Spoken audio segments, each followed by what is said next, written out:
Nous allons voir les paramètres de la loi binomiale qui sont expliqués page 12 du cours.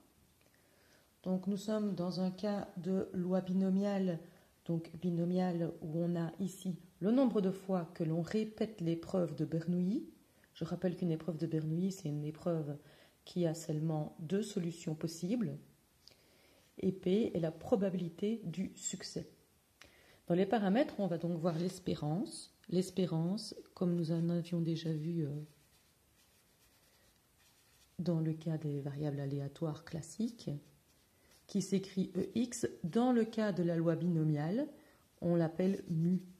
On l'écrit mu. Et la formule pour trouver cette valeur, c'est le nombre de fois que l'on répète fois la probabilité de succès. Exemple, on joue un dé. On dit que notre succès, c'est d'avoir le 4. Quelle est la probabilité d'avoir 4 ?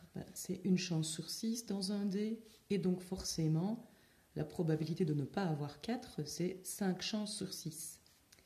Je pourrais faire un arbre où j'ai 4 ou pas 4. J'ai une chance sur 6, 5 chances sur 6, je rejoue, etc. Une chance sur 6, 5 chances sur 6, etc., etc. Le but des lois binomiales, c'est de jouer un nombre assez important de fois. Et donc d'avoir des formules qui nous permettent de ne pas devoir dessiner à chaque fois l'arbre. Donc par exemple, si on joue 30 fois.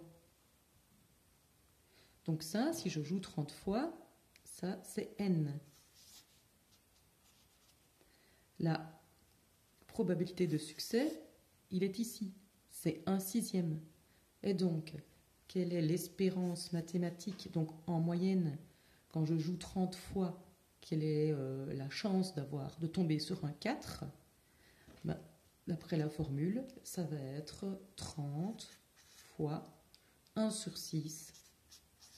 Et donc ça, si je fais le calcul, ça me donne 5. Donc en moyenne,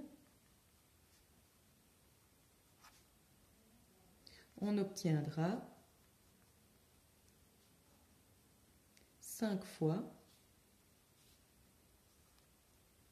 le nombre 4 sur 30 lancés. Voilà.